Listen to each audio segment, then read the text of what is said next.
Flat of British subscriber channel. Lee speaking. I got an hour.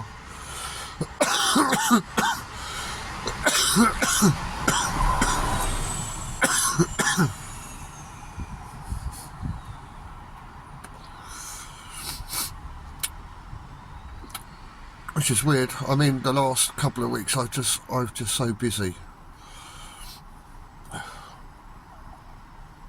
Everything's gone completely berserk.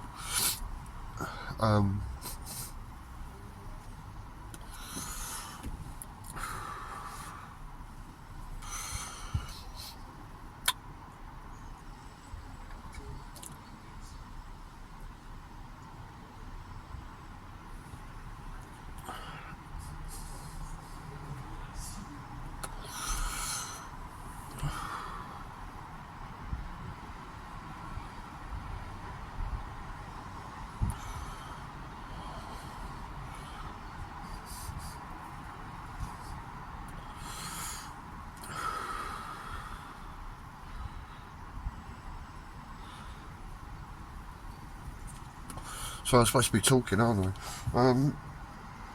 Right.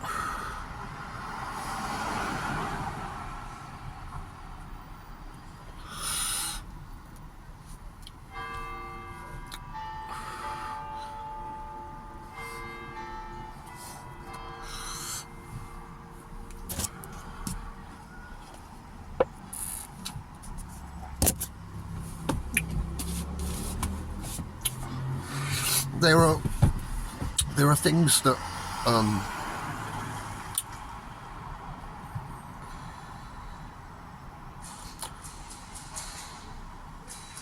wouldn't say can't, I'd say won't. There are things that won't be.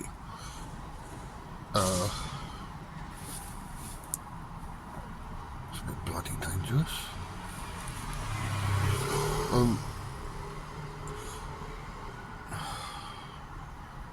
That will never be said or explained.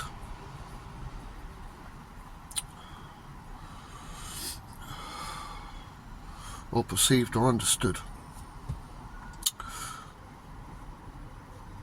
Until I tell you.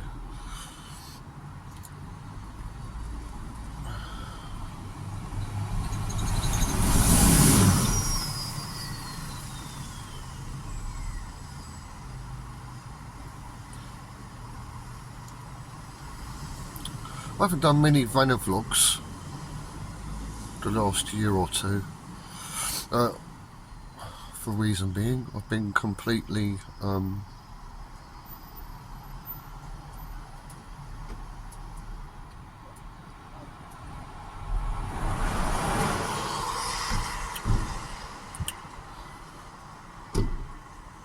disconnected from what people call reality.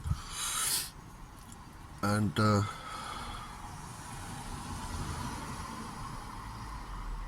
the disconnection puts me in other realities that I've kind of experienced, which has been handy because it's given me a different viewpoint on reality that people that are completely stuck in this reality cannot view. Because they can't see the wood for the trees, as they say.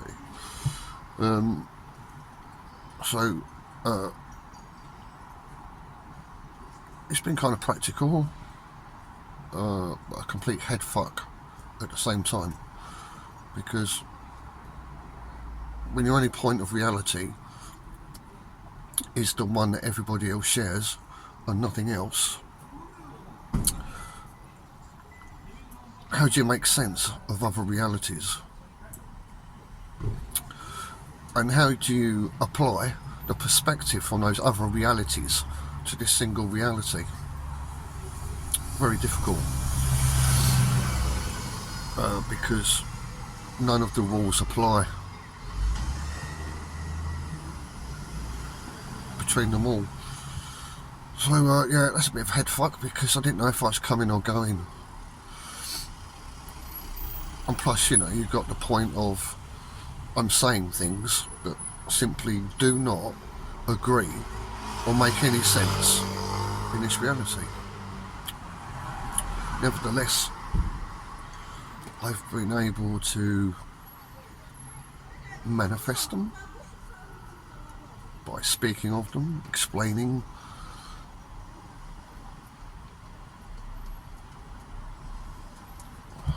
of them,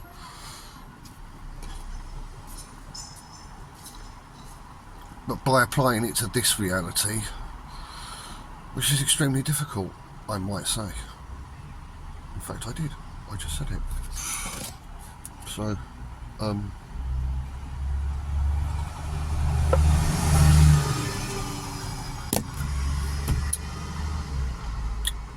does he want me to fucking reverse or something?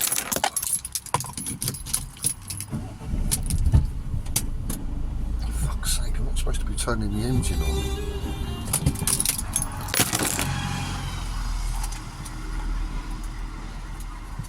Now it's going to pull out.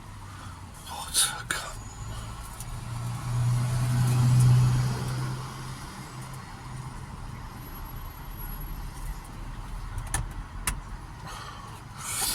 Oh. Right.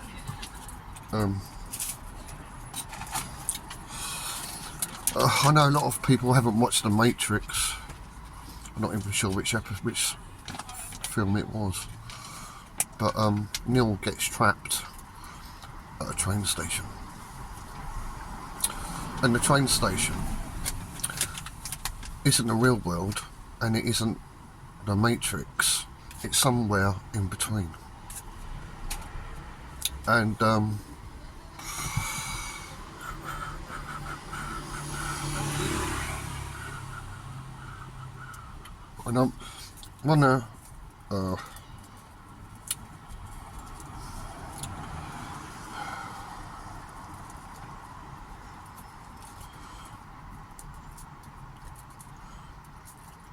I want to show you how to find it.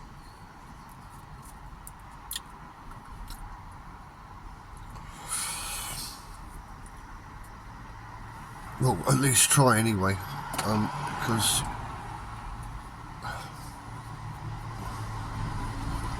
everybody's different, so I'm not 100% sure it's going to work, but I'm definitely going to have a go at it. And I can't think of anything else, because it's the only way that I found it myself.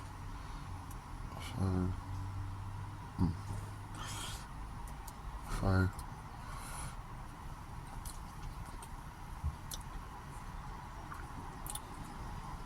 and it's not necessarily from other realities dimension that I'm coming through or coming from, but it's given me the state of mind that I perceive your reality in different ways. And you don't really need to know that. All you need to know is how to find it, how to find who you are, how to find yourself.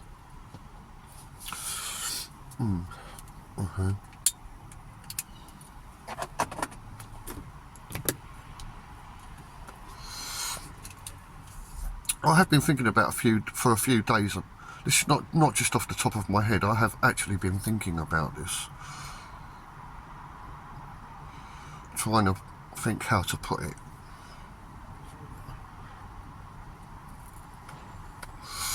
So I've got a parking guy fucking scanning me, hiding behind a fucking pillar.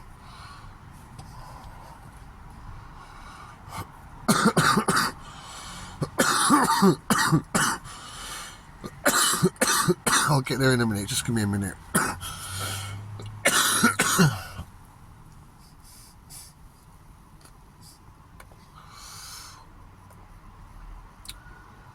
I could stay here for 30 minutes. I've been here for about 10.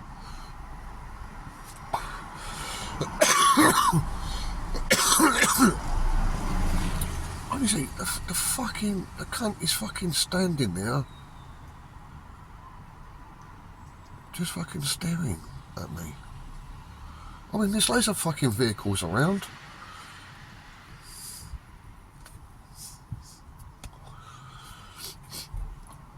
I can only stay in this spot for 30 minutes. It's like delivery or pick up, and I'm in a van, so I can get away with it.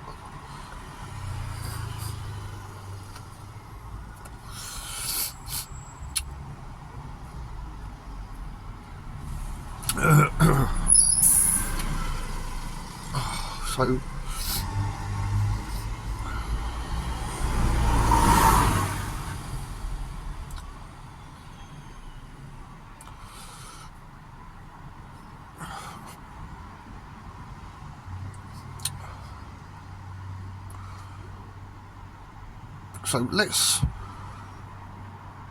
contain everything that you regard as reality. I'm going to put it in a box so you can look at it.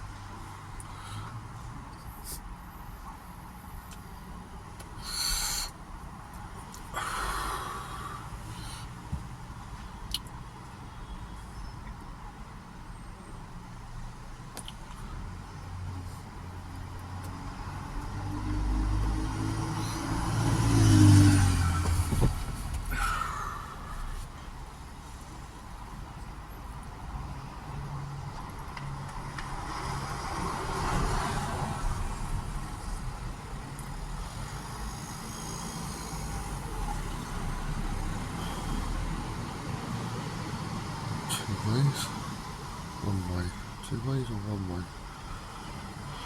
I can do this one of 2 ways, so I guess I'll do both.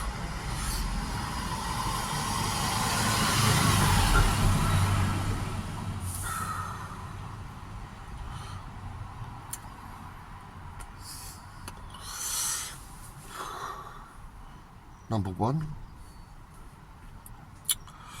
my earliest memory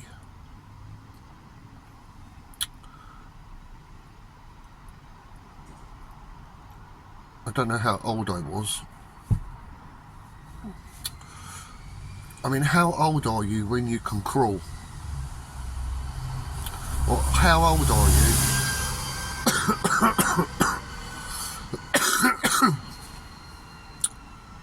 when you can be on the floor on your hands and knees? I mean, when you're a baby, you can be put on the floor and you can't raise yourself up onto your hands and knees. It comes a certain age. Well, I was at the age where I was on my hands and knees. So my first memory was I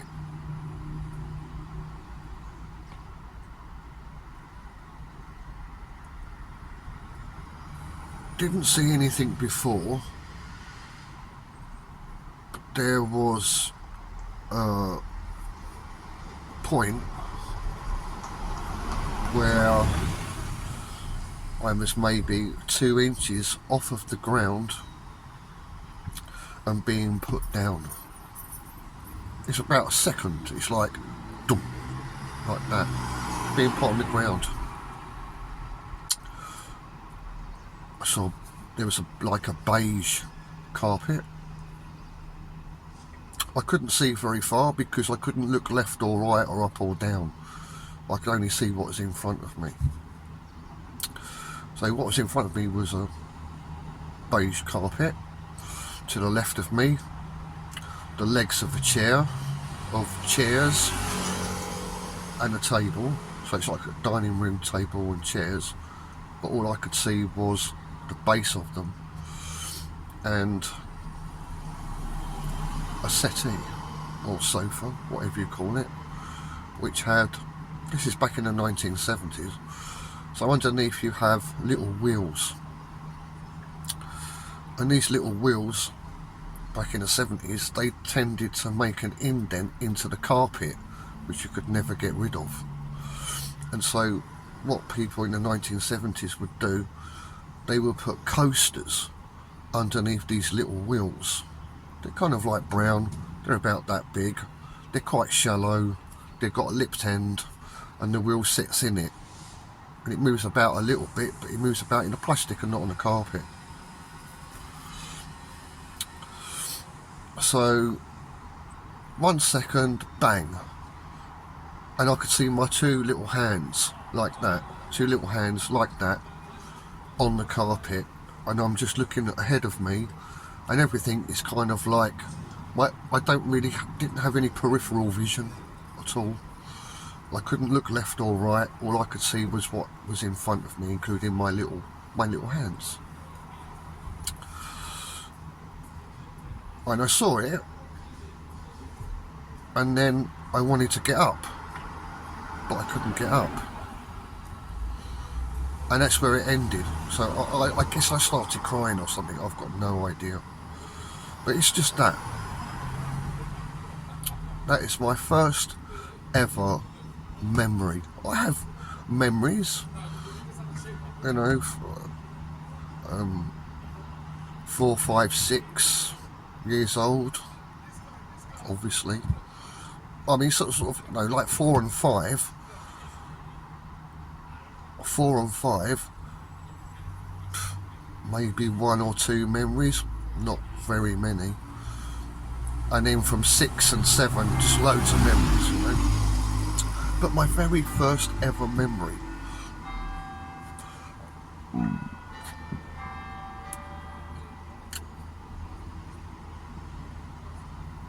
Now, I don't think they do it anymore, but when they used to make movies, it will be pictures, many of them on a reel, and they play the reel at speed, and all of the pictures taken at different times create the illusion of movement.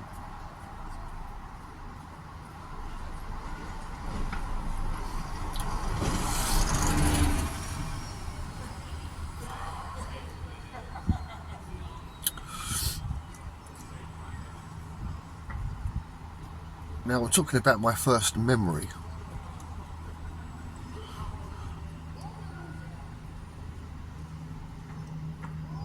But my first memory within my first memory is the first scene that I saw, which was me being put down. That was the first scene.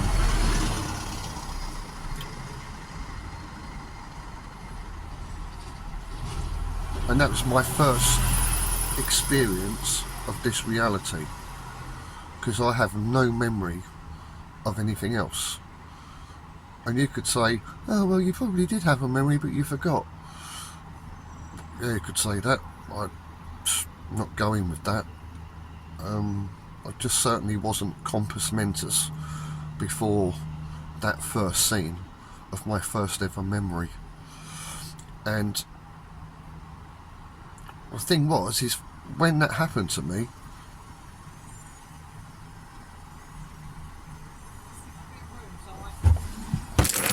yeah, fucking hell, yeah.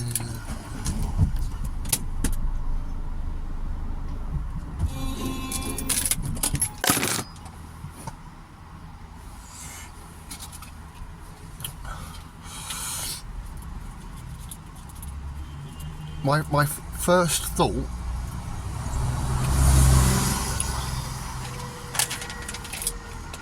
was, I've seen everything that I need to see, and I'm not interested in it anymore. And I wanted to get up, but I didn't have the ability to stand because I was like 2 or 3 years old. How old are kids when they can walk or crawl? I don't know. I don't even think I could crawl. I couldn't move. But in my mind, I thought, I'm going to stand up now. I had no point of reference. I'd never been taught to walk. I'd never been taught to crawl. I'd never been taught to stand up because I was just a baby. So what made me want to do that? What made me want to get up? Like it was a natural instinct to do.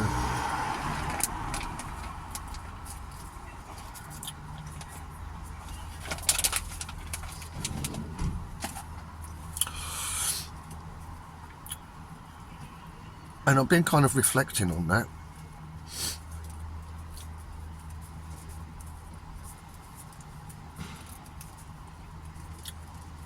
Because it's very similar to where I find myself now,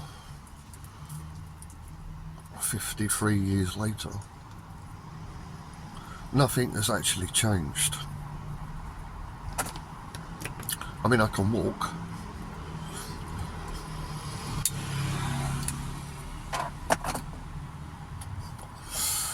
But the whole perception of reality is exactly the same.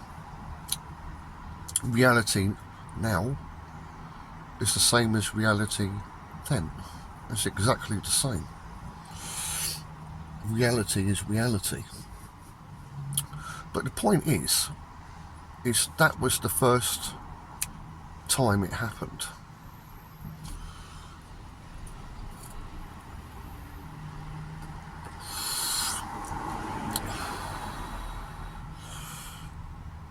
And then last week or two,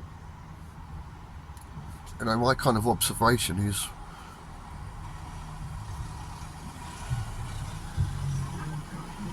everything was already there.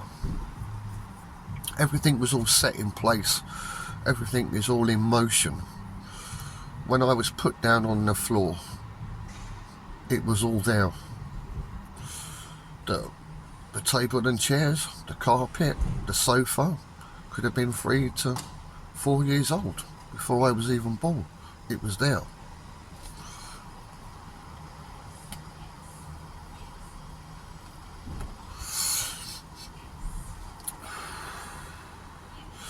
And it didn't belong to me. And I didn't put it there. It was just there. And I was just put there as well.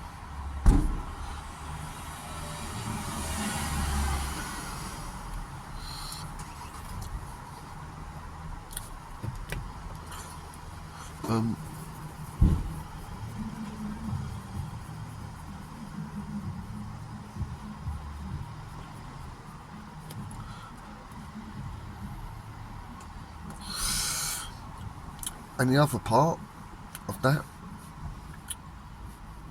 was, as I said, I could see my little hands, clenched fists. So not only was reality and everything there, all the things that I could see, but there was also me, an apparent human bodied baby with little hands, which I didn't make, which I didn't design, which I didn't ask for. Just bang, here's your reality, here's your body.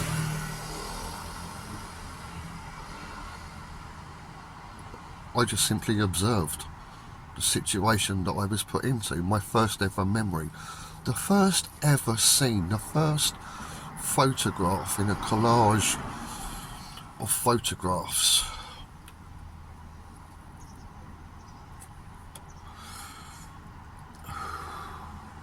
What's the time?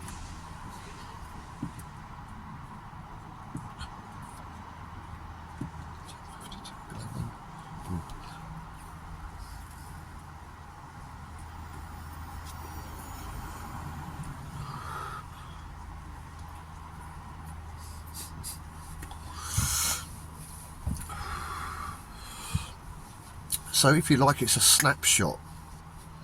My first ever memory, the first visualization, the first picture of that first memory, the first absolute beginning, is a snapshot photograph.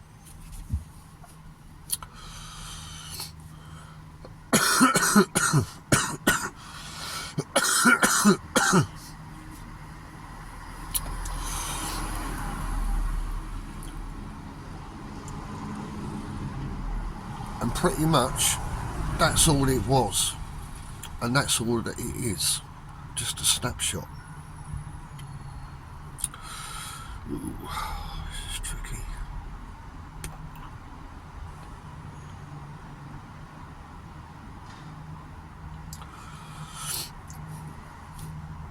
And so I realised that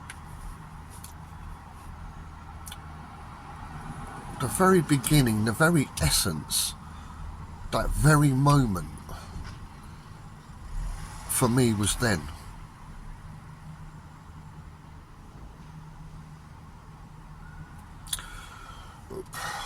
So I'm just trying to claw it back. Hold on.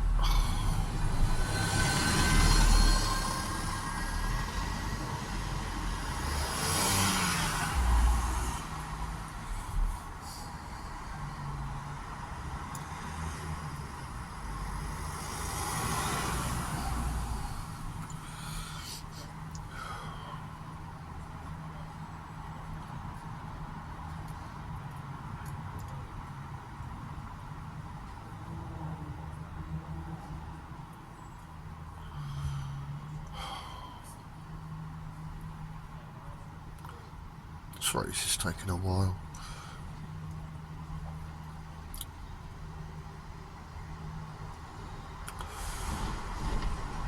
So what I've been doing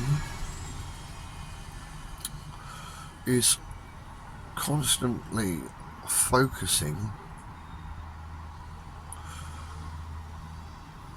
on that single initial first moment of my first ever memory. I've been focusing on that.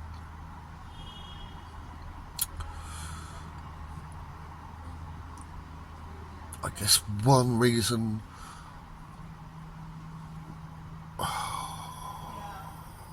you could look at it from would be if you wanted to know who you really are, or your self-identity, or something like that.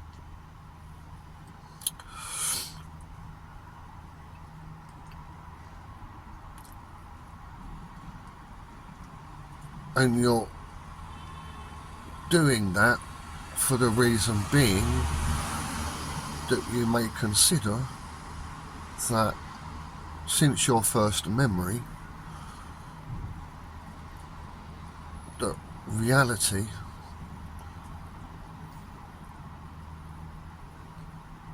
has given you an identity that isn't you. For example,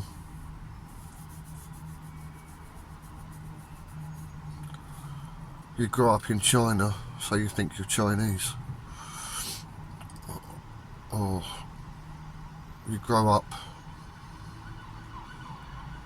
in some religion and you consider yourself an ist of some persuasion.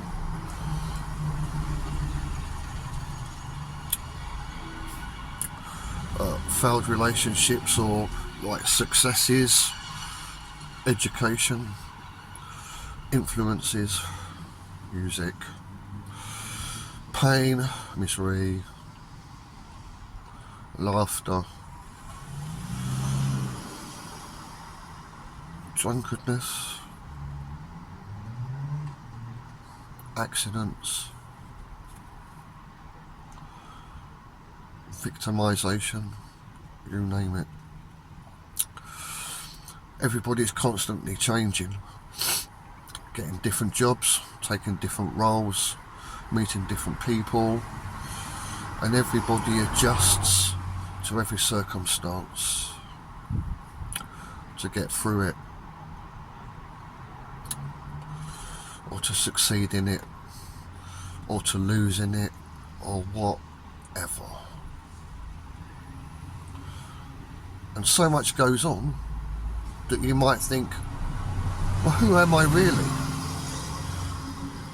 I seem to want to conform to what everybody else is doing, so who am I?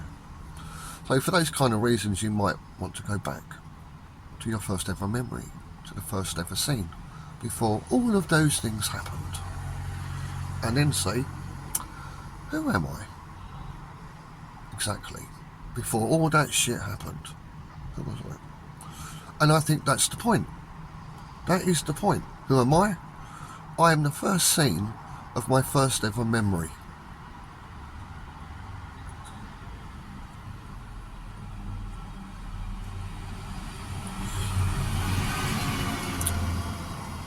I had two thoughts,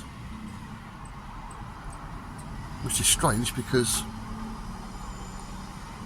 I don't think I could talk at 2 or 3 years old. I'm not sure, I don't know, 2 or 3 years.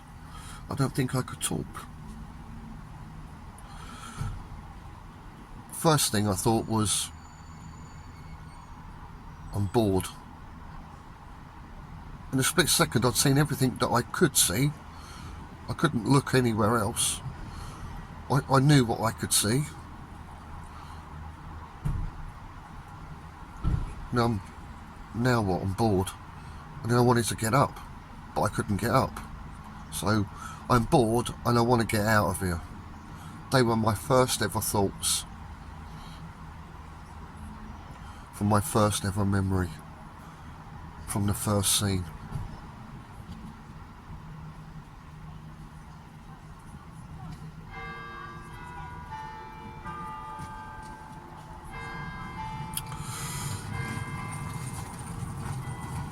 But that's just me.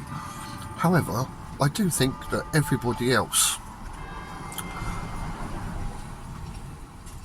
has a first memory. I think they have a first memory. First ever memory.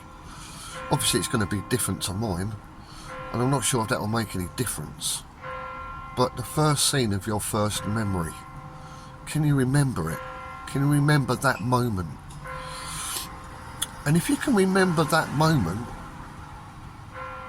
this is where I'm coming from. This is what I want you to see. I want you to see that train station.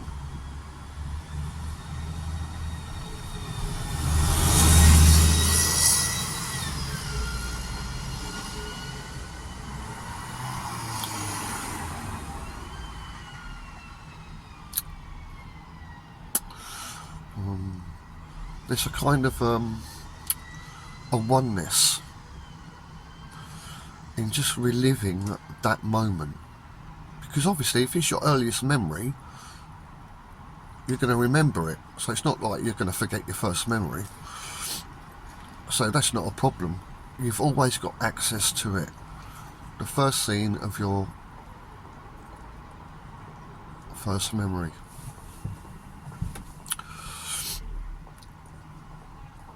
And that is who you are.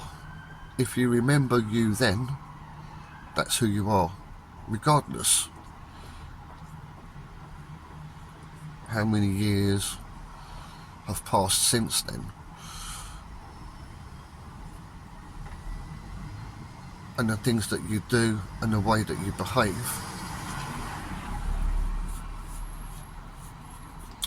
And the opinion of others on what you are and what you are not.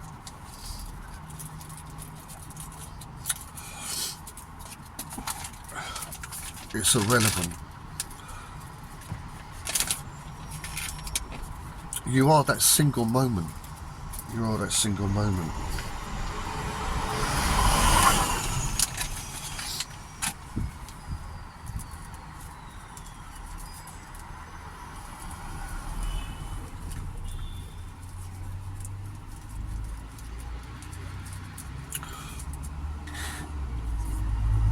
So that's the thing. I don't think I can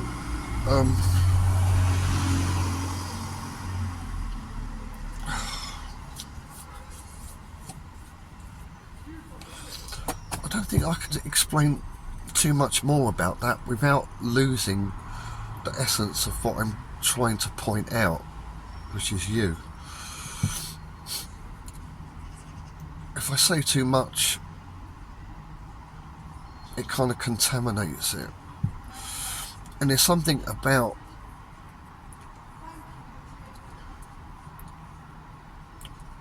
finding your own self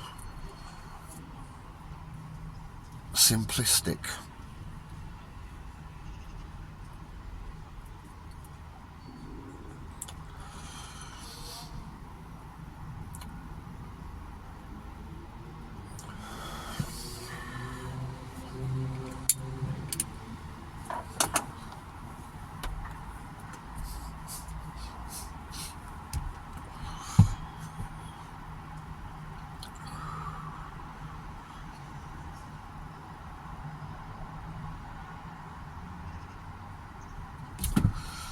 I guess there's something similar.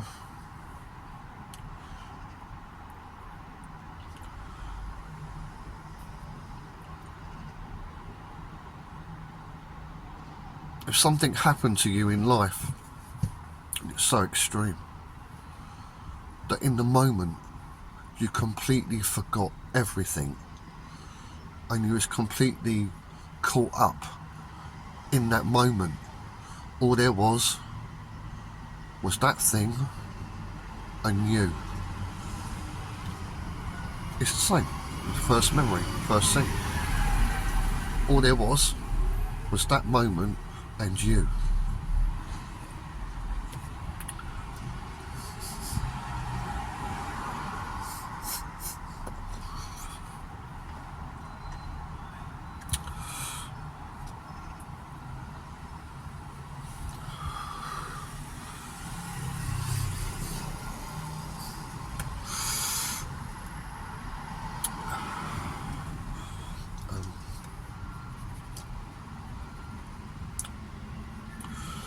I'm tempted to go on and on and on, but I need to not do that. I need to just keep that. He's fucking ringing me now. Oh, bollocks. Fuck, I've got to stop. Yeah, completely distracted now. Sorry about that.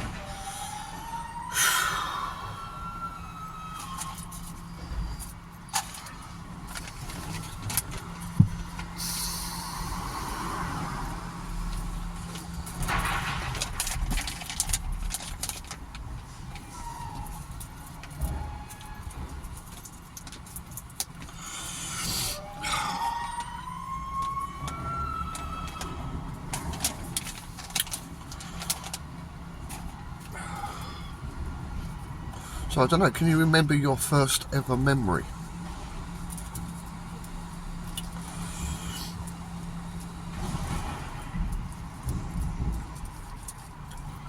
I mean, mine, I say, yeah, probably only lasted about 5 seconds all in all. Maybe your first memory was much longer, but it doesn't matter. It's that very initial first scene. Seconds. Not how it played out, but how it began. Where bang, you're there, and your reaction.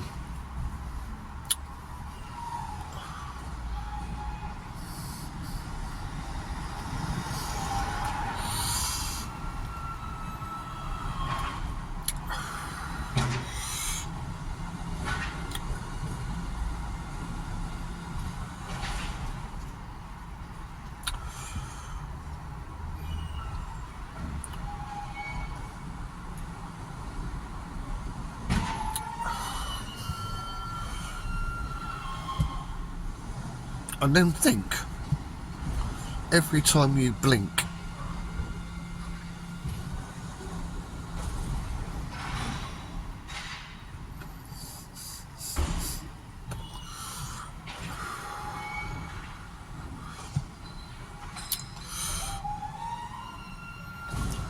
it's exactly the same thing, every time you blink.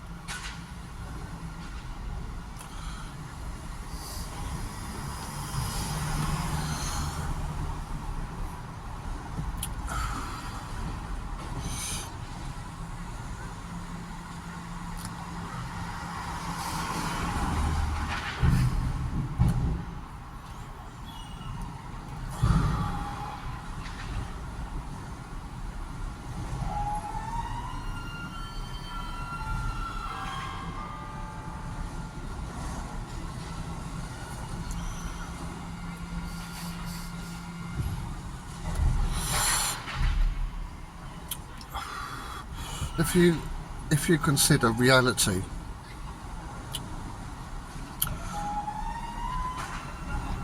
the space between every time you blink when your eyes are open. Did I say that right?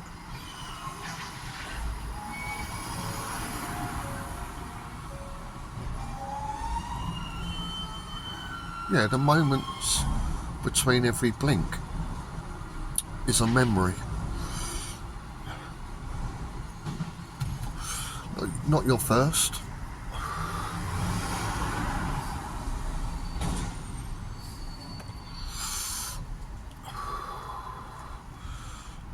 but it's still a memory.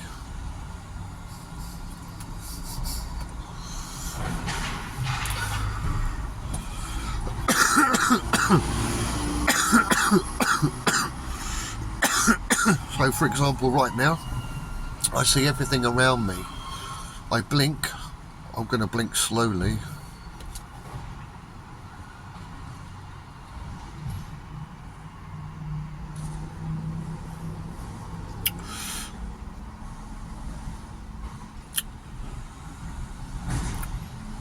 While my eyes was closed,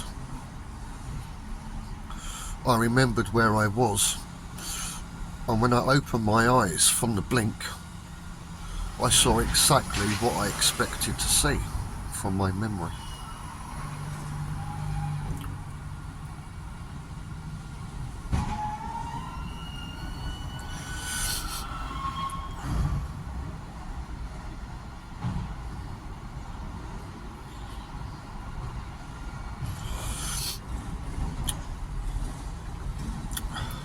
Now, it's a difficult thing to hold on to.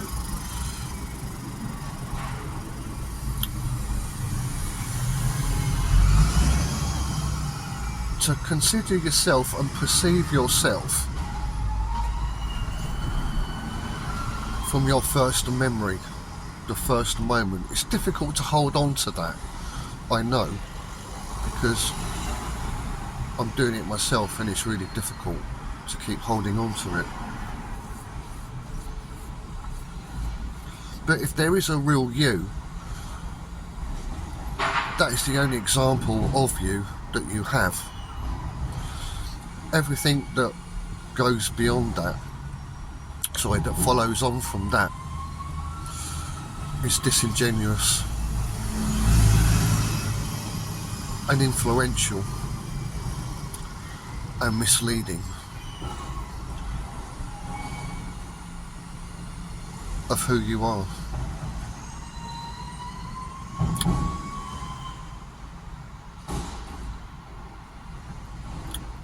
Because if you're searching to find who you are, you're not going to find it a couple of years or a couple of decades down the road, because you're completely compromised. And if you try to sum total all of your experiences and all of the environment, and then try to sum up who you are, that's just stupid and impossible, because you're not other people, you're not a religion, you're not any of those things that we say is reality.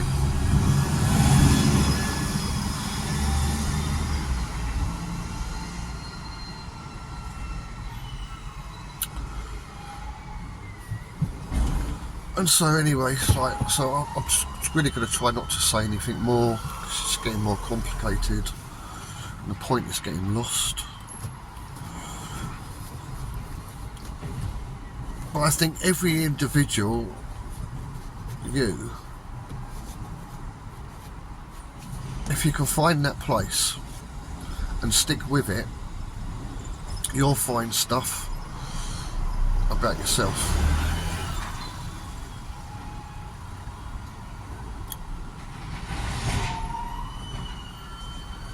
And be content and happy with it. And I think you'll find out other things.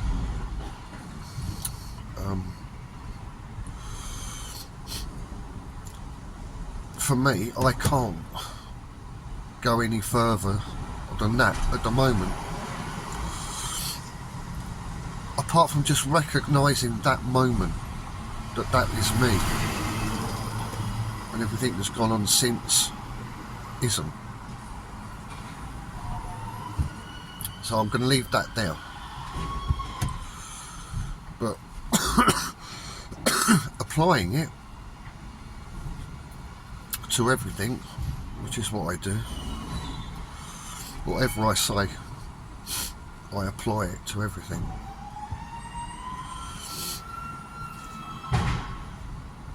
I sort of like think about other people, people I know, people I don't know, just watching them, listening to them.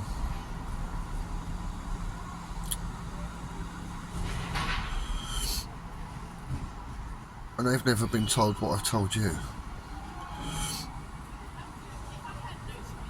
And so they've got no point of reference of who they are.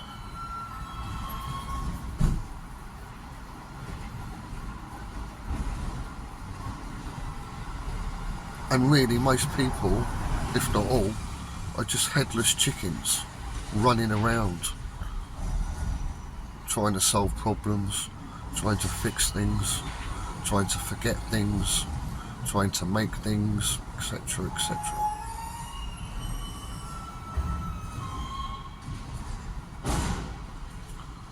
They don't know why. They've got reasons, but they don't think, why am I doing what I'm doing?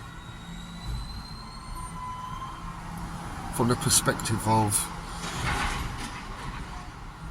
well, from a perspective, they just don't have a perspective. They might as well just be robots following a program,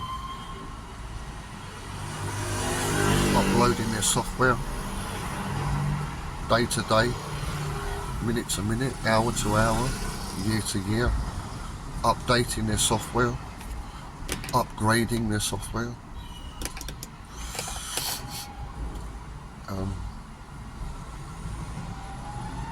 Taking in viruses, developing antiviruses, just a constant flow of making exchanges.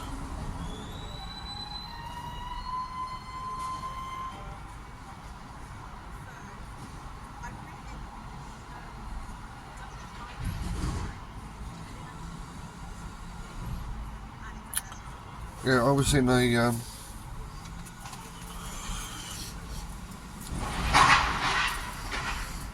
a situation Friday, sitting in front of somebody,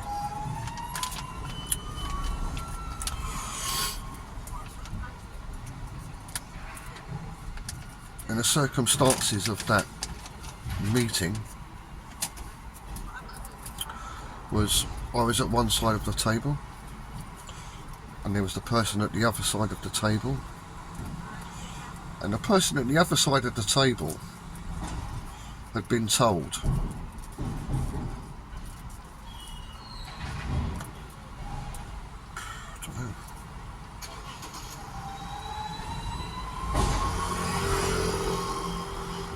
horrible things about me.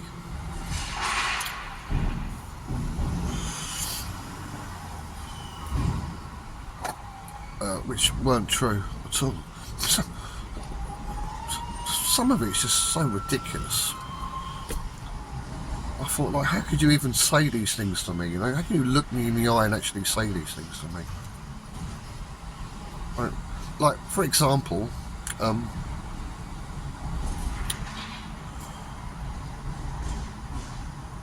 was only about 10 minutes, and then the other person got up and went out of the room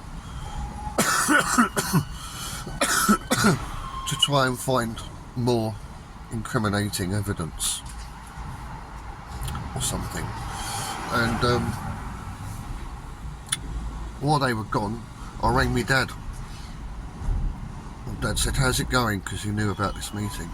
I said, "It's not going good." I said, "It's not going good, Dad. It's not going good at all. I don't think this is going to work out at all." And before I finished the call, the person came in. And they said, are you speaking to your dad? Was you speaking to your dad? I said, yeah. They said, you're a liar. That was a woman's voice. You're a liar. And then sat down opposite me. And I'm like... So I pulled out my phone. I went to the recent calls. Put the phone in front of the person and said, look, phone me dad. Just pushed the phone away. So that's the kind of Nutsville kind of shit that was going on. Just coming. I mean, that was nuts, right? But that was just one thing. There was loads of it that was just equally nuts. You know? And but this person was irate, really annoyed with me, thinking I was really bad because of the influence of a couple of people that they spend a lot of time with. And so I'm being interrogated, and then I'm answering the questions. As I'm answering, they're writing the stuff down, but they're misquoting everything that I say. Like, for example, a question was, did you go to the doctor? I said, no, I didn't. And then they wrote, he refuses to go to the doctor. But that's not what I said. But that's how it was going. So I get a question, I'd respond, and then it'd misquote me in a bad way, kind of thing. And it's kind of, I guess it was going on for about 10 minutes. And of course my mindset is what I was talking to you about earlier, about, you know, who am I and who is everyone else. They don't know themselves, they can't ground themselves, they can't find themselves, they're so spread out, stretched. They can't, like a rubber band stretched. They haven't got the original shape of an elastic band, it's stretched. And this person was clearly really stretched. You know?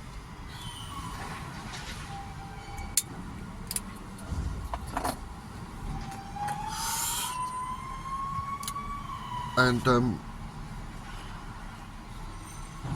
obviously I know the stupidity of conforming to this reality, and everything that everybody does is just ridiculous and stupid, hurts everyone, and etc, etc, etc.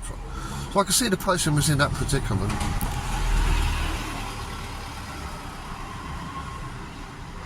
And it didn't matter what I said. Logic, pointing out the truth, pointing out the impossibilities, physical impossibilities, things I was being accused of, and stuff like that. It made no difference. This person was just in that zone, just completely like that.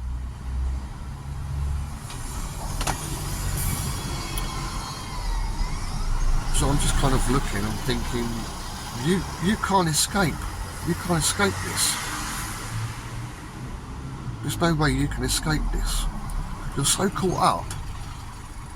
You're so angry. You're so... I mean, they knew that they were wrong in what they were saying, but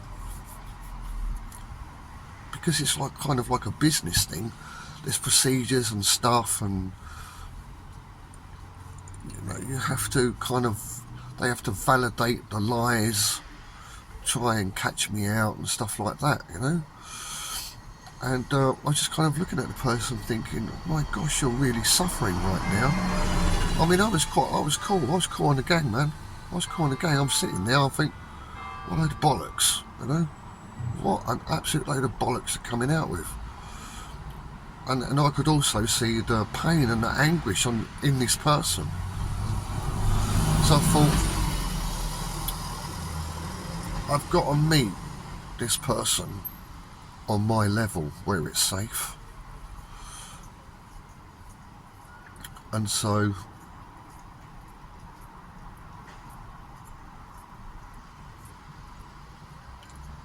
the first thing I said, you seem very angry. And didn't really react. And then they carried on with the next sentence. But they were almost shouting at me, because that's how far down that line of complete chaos and loss of control, unable to contain. Yeah, that's. And I said, you're shouting at me now. And then they sighed. And I said, look, can we just talk about this in a different way? I know everything that you're doing. You're misquoting me. You're misquoting what I say. I know why you're doing it, because you feel that you have to do it in that way, because, you know, you've got an agenda and stuff like that. But I just want to talk to you as a person, and you talk to me as a person, and then maybe we can sort everything out.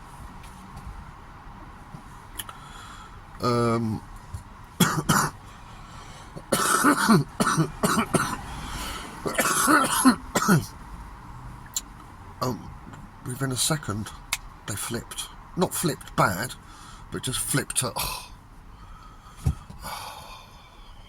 okay, what do you want to say? You know, just in that moment, they were themselves. In that second, that snap second, back to themselves. It wasn't in that position.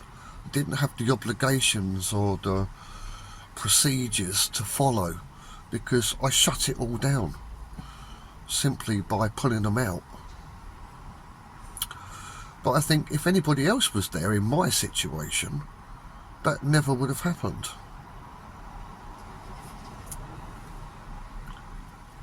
So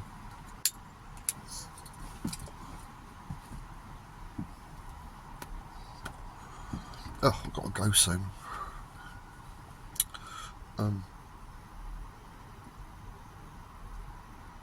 So that's where I find myself now.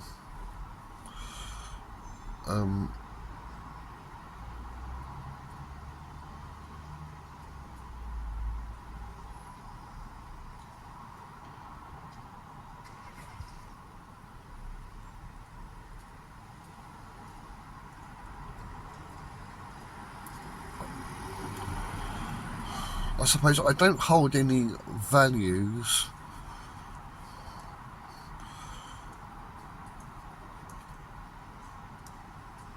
or regard any importance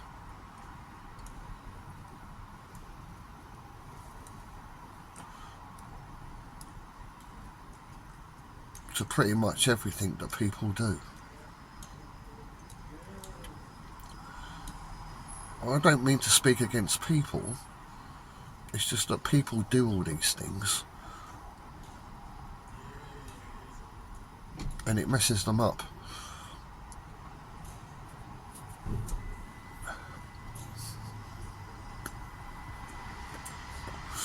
And as I've said before, you know, like in my line of work, I go from the range of maternity wings in hospitals all the way to hospices,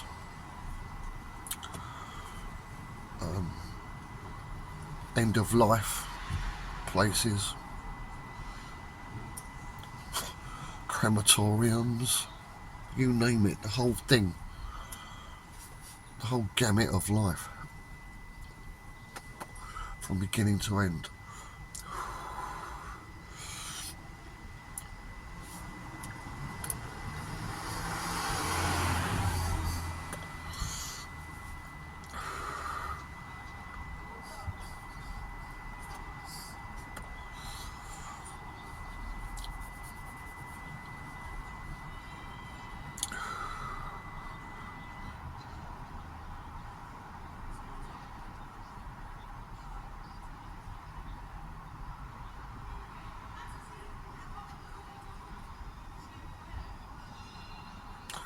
I mean, I'd like to just completely let go of everything. You know, I'd like to completely let go of everything.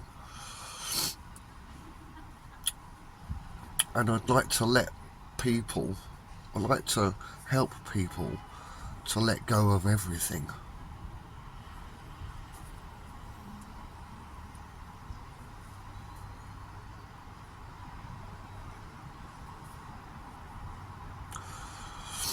But I don't think that's possible unless they can find themselves, recognise who they are from the very first moment that they were,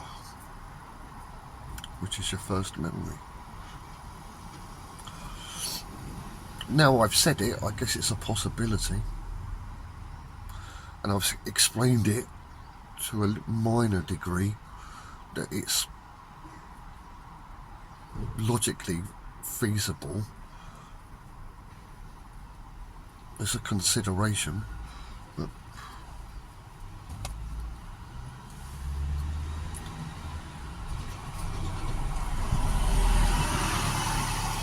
But yeah, I mean, I've been, although this is only a recent thing that I've found, for quite a few years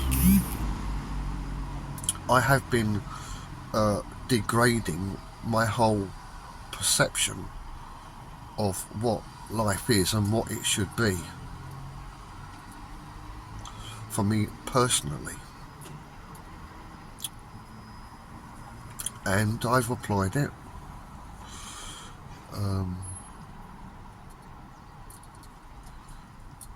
Anyway, like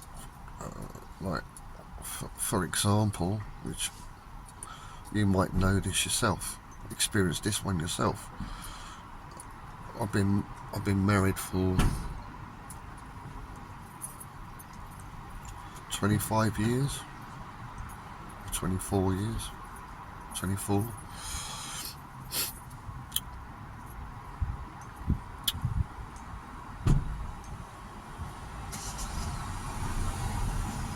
And my wife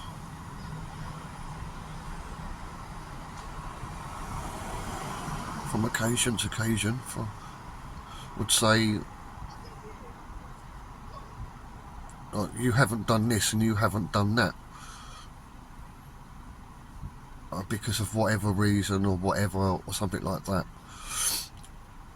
And because she's known me over the years, and she knows what my values have been over those years, my perception on things over the years, she knows what words to say that will make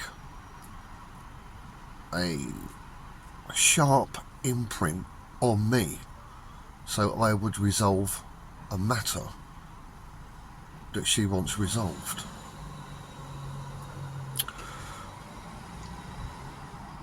But of course, over the last few years, all of those things that I've held so dear for so long, I've seen the pointlessness, and I've devalued them all, of those things. And now I find myself in a situation where my wife still says the same words, still thinks that those words still have the same potency because of the value of the things that I've held before, but it doesn't work.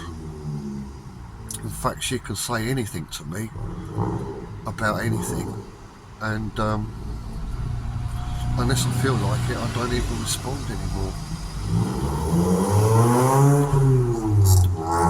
In a sense, I've kind of de-triggered myself. All of those triggers that she could use, no longer.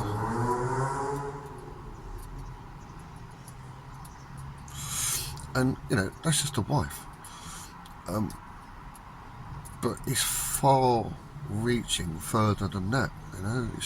It's to do with work, it's to do with family, it's to do with people that I talk to on the street or people I've never met. You know, people just, you know.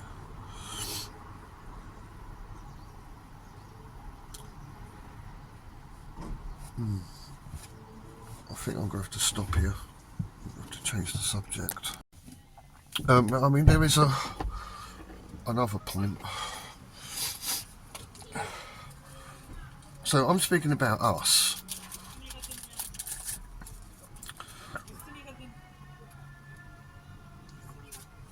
In reality, if you like, in this environment, in this world.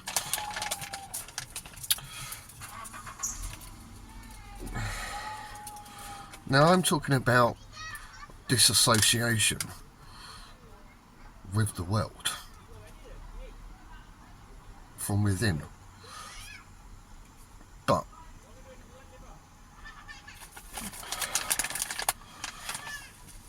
like I said, with my first memory being put down on the floor and that what I saw, it was already there, constructed, made, it's there.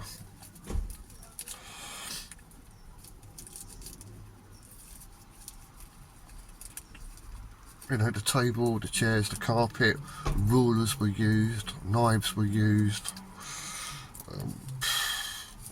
Did I say rulers? Rulers.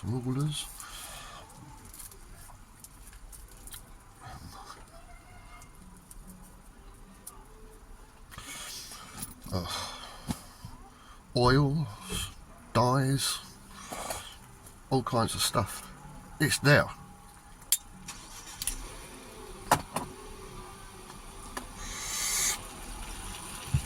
And there are some things you just can't disassociate yourself with, such as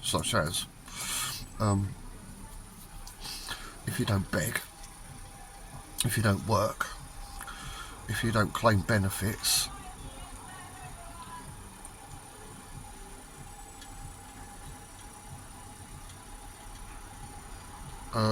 you won't have anywhere to live. You just live on the streets.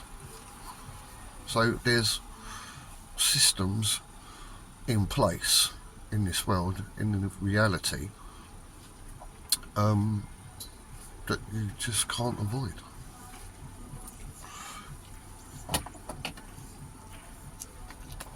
So I just wanted to make the point that I'm not saying that that's where I'm going with what I'm saying, because you know, life is life, for want of a better phrase. I don't want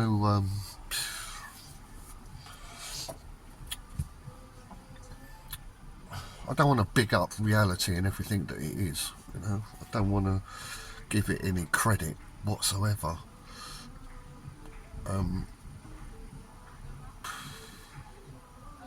Can't stand it, drives me mad. But the toll on the human soul of this world can be lessened, can be lightened.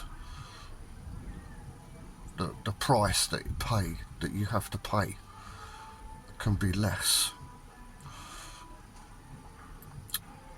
Because the whole thing about reality is, first, it gives you a false identity. It gives you false responsibilities. It lies about who you are. And it enslaves you to it, to the point that you give absolutely everything of yourself to maintain it, the status quo. And so what I'm saying is,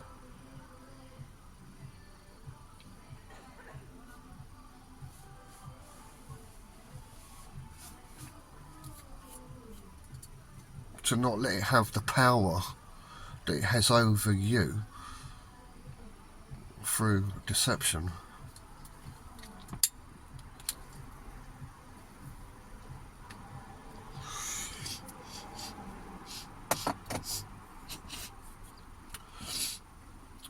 I mean, it can go multiple ways.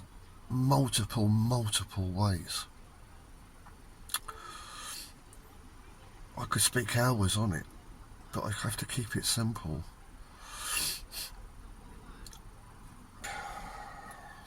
So I just needed to say that because I thought that was important. Yeah, I don't know why, but what just come into my mind was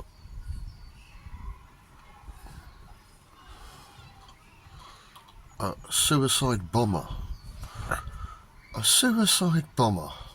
I think that's probably got to be a really great example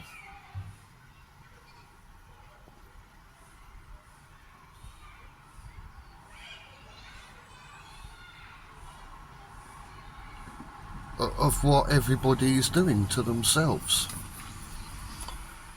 Everyone's like a suicide bomber.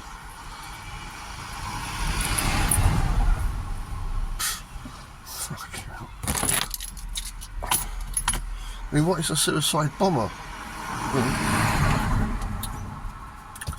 Oh, what's that word? Groomed. You know? From an early age, groomed. With sets of principles, beliefs, values.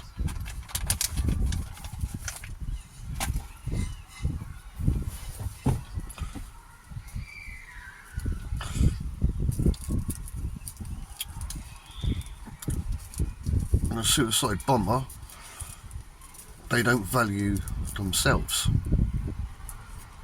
to the extent that they value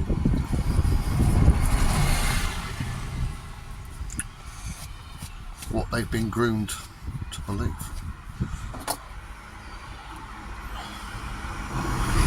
That there's a higher principle than themselves. And so they kill themselves, blow themselves up.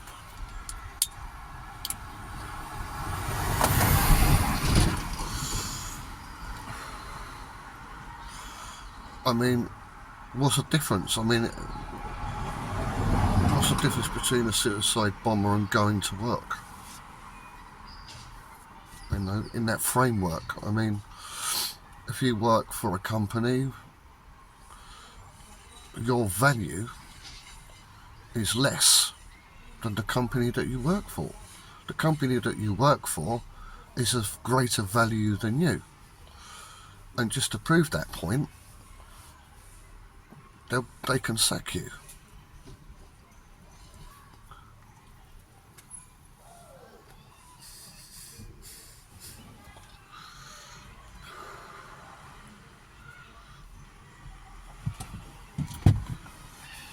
It's just devaluing, you know. It's just such a great example, really. Suicide bomber. I mean, can you think of anything more stupid?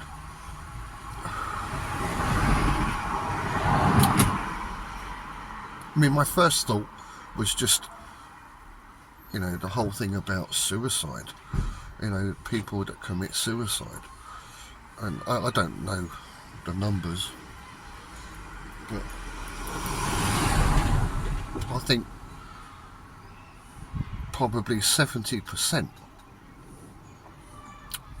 of people that commit suicide is because of what other people think of them.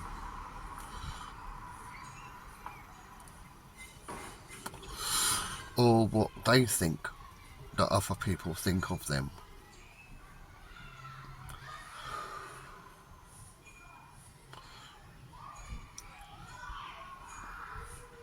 See, there's no self-value or self-worth there. I mean, if everybody truly could value themselves,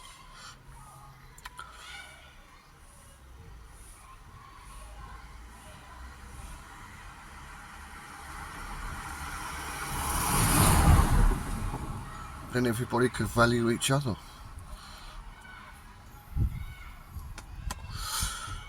But when you don't value yourself,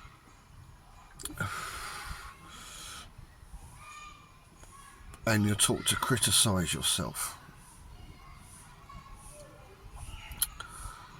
then when you're with other people, you'll do exactly the same thing to them.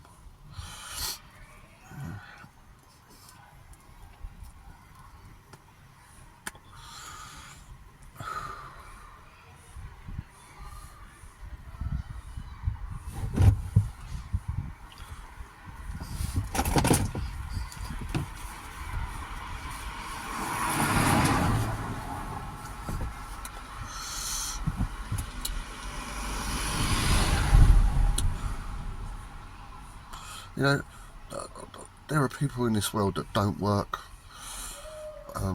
They're on the dole. They've got a council place. And they just live their life.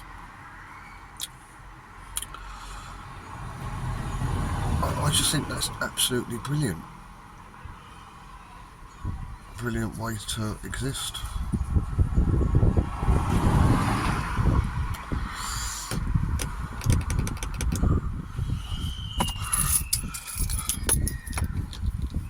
But as you know, the vast majority of people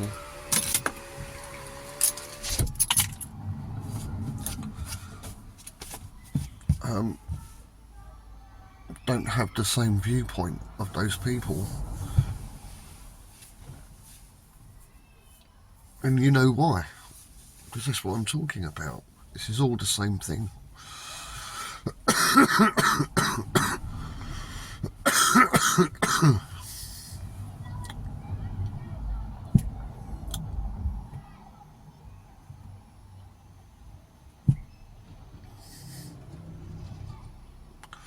You know, if you can really get what I'm saying,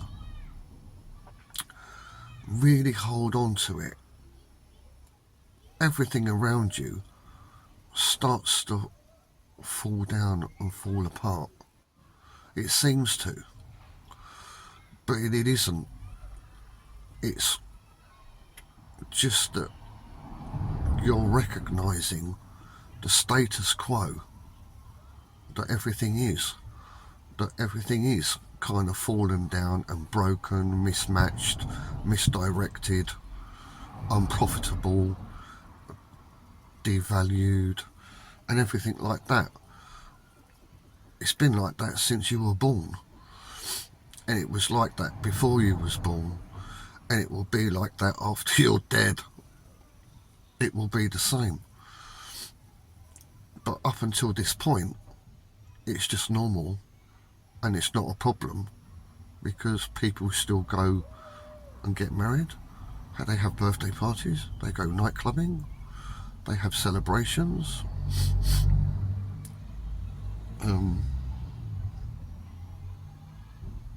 etc, etc, etc.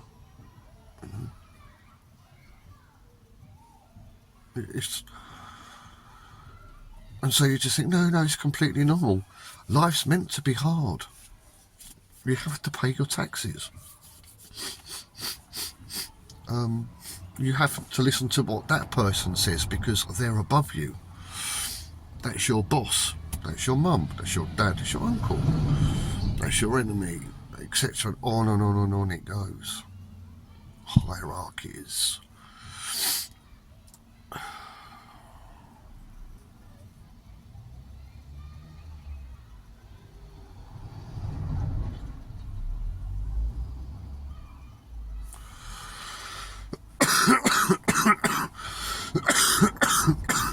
And, you know, to be honest,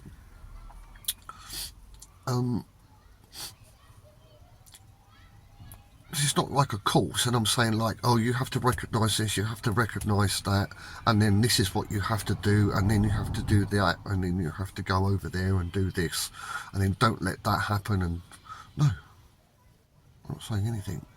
I'm just saying, be aware, recognise what's going on, and everything will just take care of itself. It will take care of itself because, first off, you're not interacting with it 100% anymore.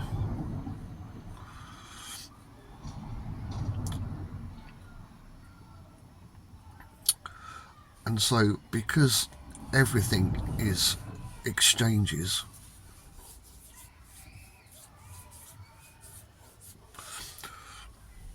your investment in a relationship, for example, like a working relationship with your boss,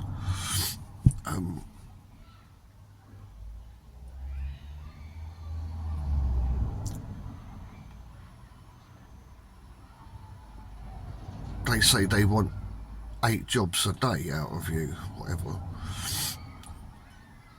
And so you do those 8 and you break your back doing it, but you do it because it's important, etc., etc., etc. But then, if you realise what's really going on, well, maybe you'll just do 7 jobs. I mean, it's just an example. It's not a very bloody good one. Wish I could have thought of something better than that. But I'm just saying, you know, your engagement, your investment into what you think is important, what other people think is important for you, all of that stuff, when you realise it's not you anyway,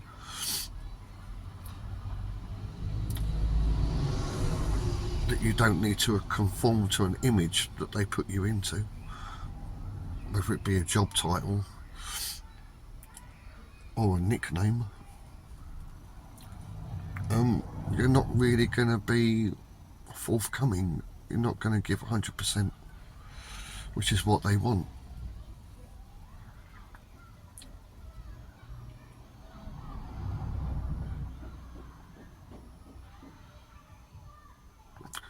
I mean, I suppose a better example would be like if you was in a fucking team meeting, yeah, and every Friday there's a fucking team meeting at 10:30. You know, all sit around the table. You've got a fucking manager or a fucking supervisor, you know, in their suit or whatever. You know, they've got their fucking flipboard behind them, their fucking dry marker, fucking projector. They're going blah blah blah blah blah. Now let's have some feedback. And you're one of those people that does most of the talking in those meetings, responding, because you want to give a good impression or something like that, you know?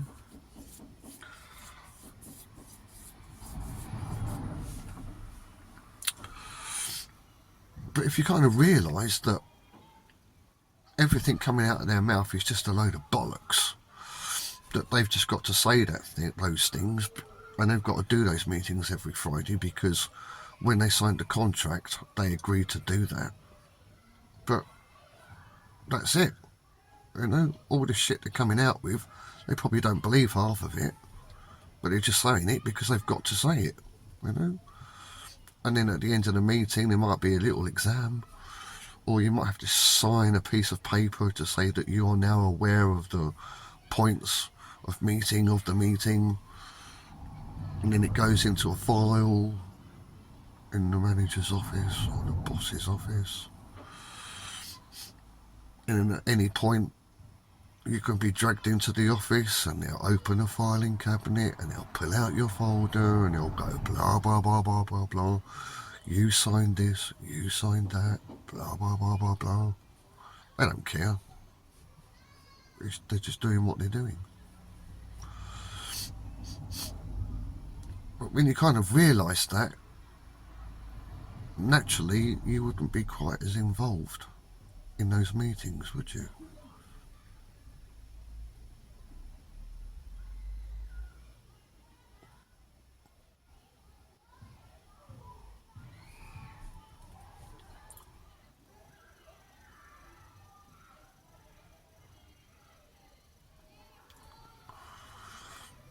There's just so many things. Just goes into everything.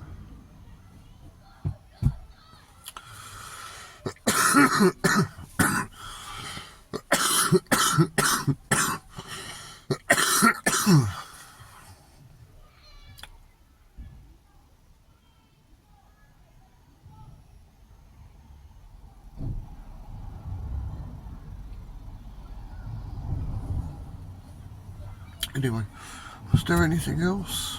Was there anything else?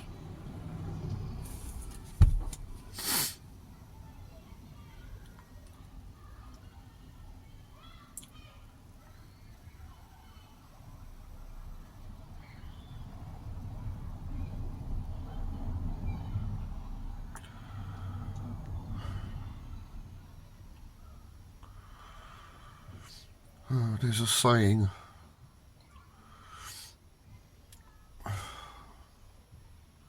nobody ever said on their epitaph, I wish I'd done more overtime. Or if you think of cemetery, or a gravestone, and it says on that gravestone, Mr. blah blah blah blah blah, I wish I'd done more overtime. I wish I'd worked harder. And that's the end of their life. Can you imagine that? Can you imagine that?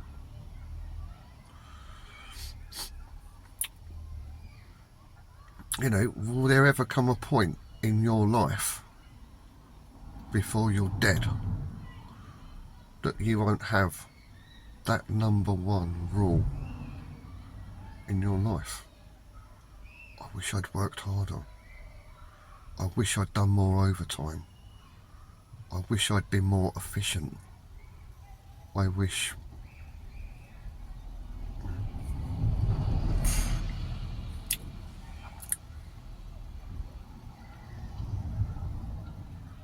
I mean, there was a point in my life where I thought exactly that. I didn't realise I was thinking that, but that was my, I don't know what you call it,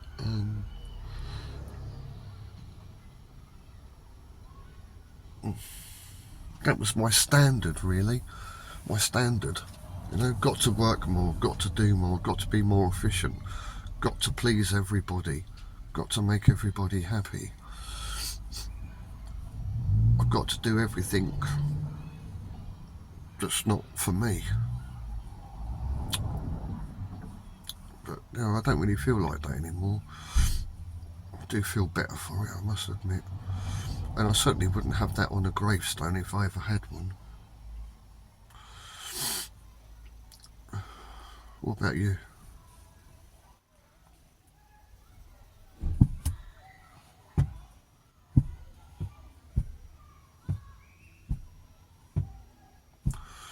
I mean, I know everybody goes to extremes when you're having these kind of conversations.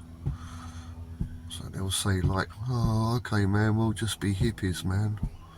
We'll just be hippies. Peace, man, we'll just walk around,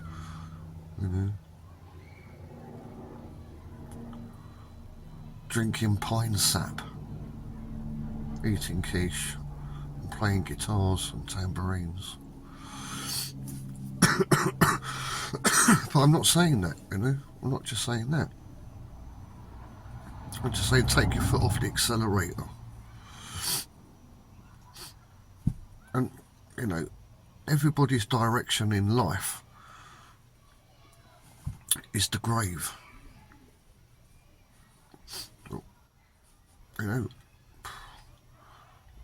What direction is the King of England life going? The King of England, what direction is his life going? To the grave, to death. What about Donald Trump? Death. What about my manager at work? Where does his path of life, what direction is he heading to? Death. In fact, everybody, their direction in life, what they do, where they're going, the destination is death.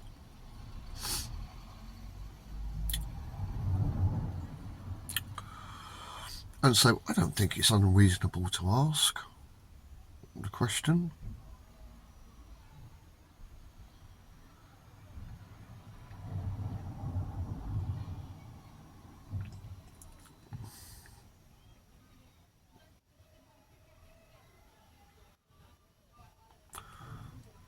Just from that alone, what really holds any value in life, and what holds any particular value that you have against somebody else when the end result is the grave? Who has the greater value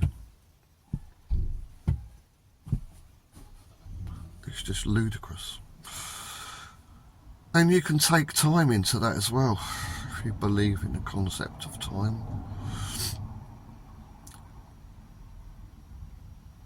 What is the point in rushing and accumulating and doing efficiency tests, exams, etc., etc., to improve your performance, or a super duper diet? What difference does it make on the path to death, to the grave? And I mean, for me personally, I've always been very concerned about getting home from work at a particular time.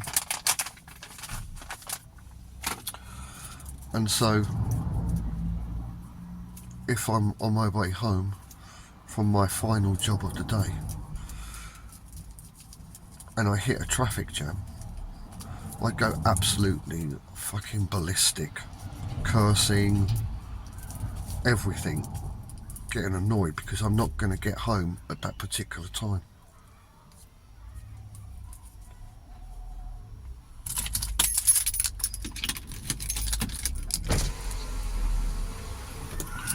Because there's things that have to be done, things that need to be done, things that must be done.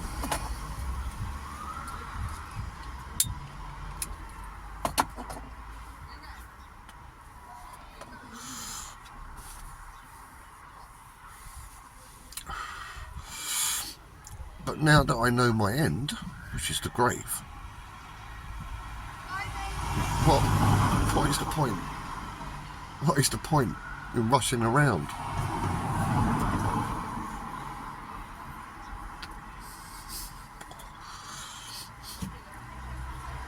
You know, where's the true value in the concept of time? Where's the true value? There is no value in it.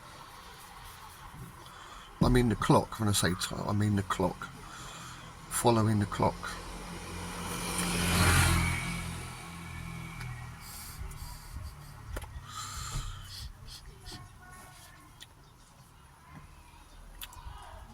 I'm not saying that there's a better way.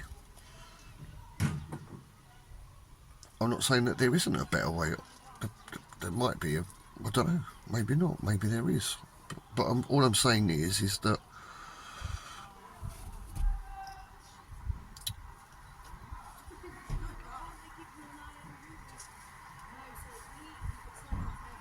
if you put everything into perspective,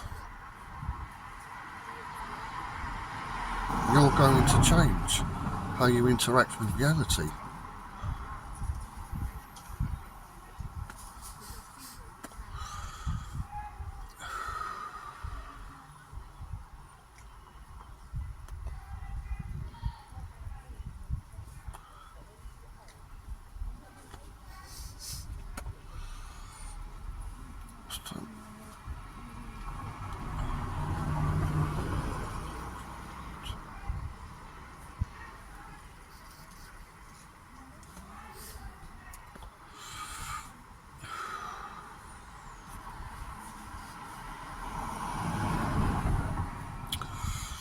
Another thing I've noticed about people,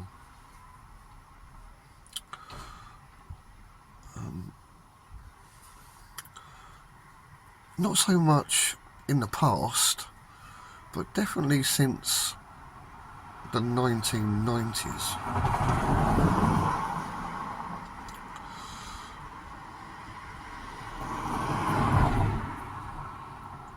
people are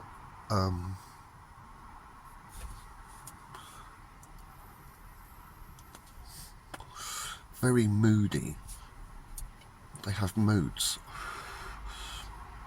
on a daily basis. So, for example, there's someone that at my work, total bitch, just a complete bitch. But some days she isn't, and other days she is. So let's say today she was in bitch mode, making my life a complete fucking misery for whatever reason. She does it. And then tomorrow I come to work and I expecting the bitch to be in bitch mode, and she isn't. She's in a good mood. She's in a nice mood.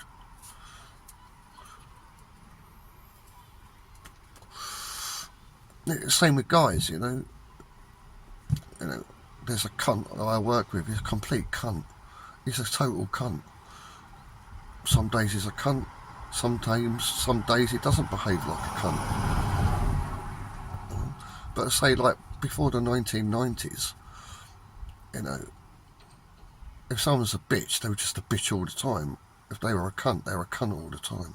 You know, it was just like that. I don't know what's changed, but you know, nevertheless, that does seem to be how it is now. Strange.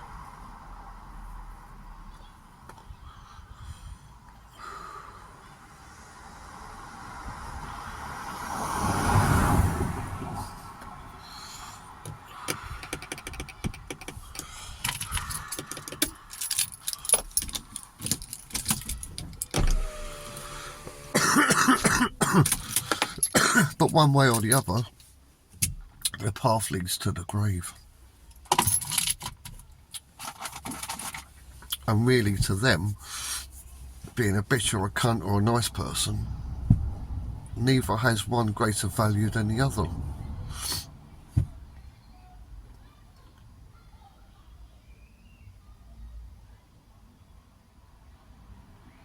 So if you come back to your first ever memory, the first snapshot, the first scene, that's all everything is. Everything else is not. If you can get that.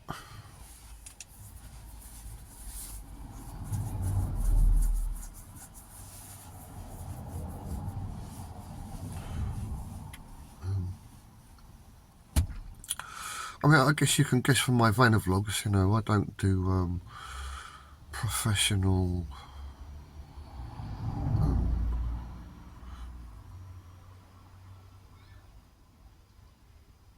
digital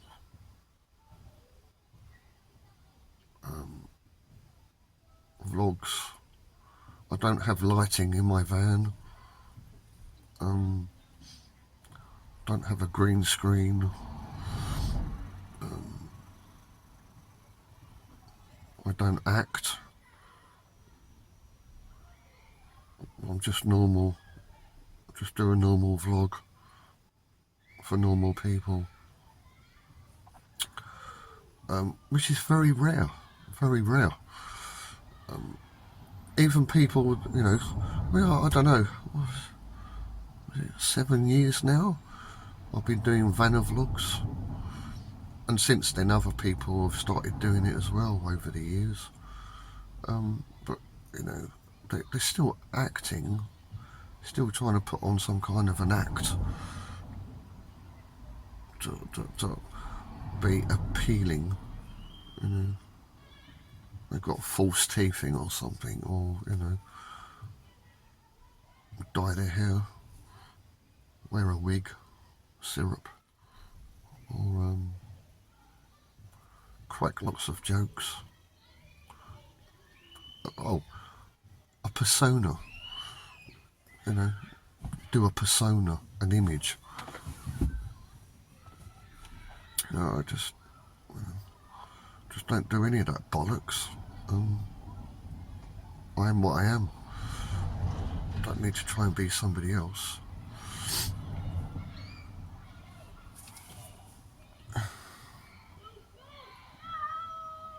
And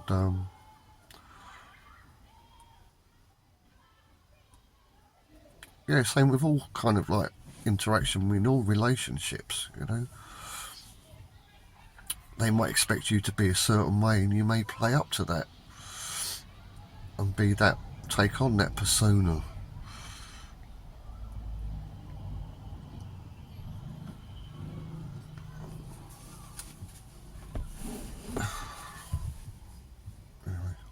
say.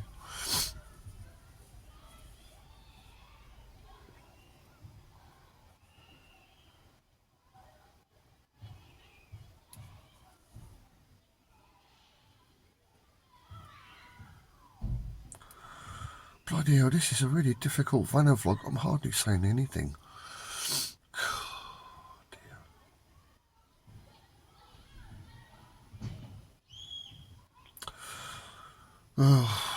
It's all kind of a bit overwhelming, really, everything. You know?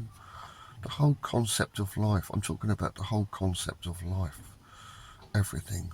I wouldn't say concept.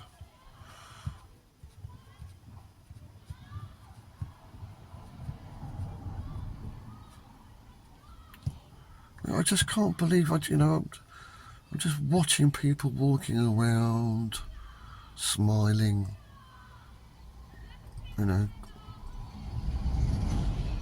with the communication devices, talking to people, smiling, probably just talking shit, just reaffirming. Oh, have you got this pair of trainers yet? Blah, blah, blah, blah, blah. Yeah, I have. Oh, that's great. Oh, we both got the same ones. We're both cool now. So just reaffirming that they're okay with everybody else. That's a lot of what relationships are. It's just reaffirming that everybody's doing what everybody's doing. The same. They're all doing it the same. Any variation, and then you run into problems.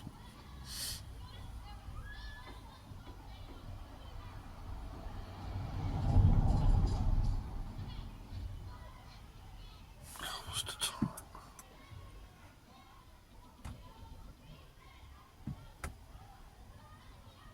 Oh.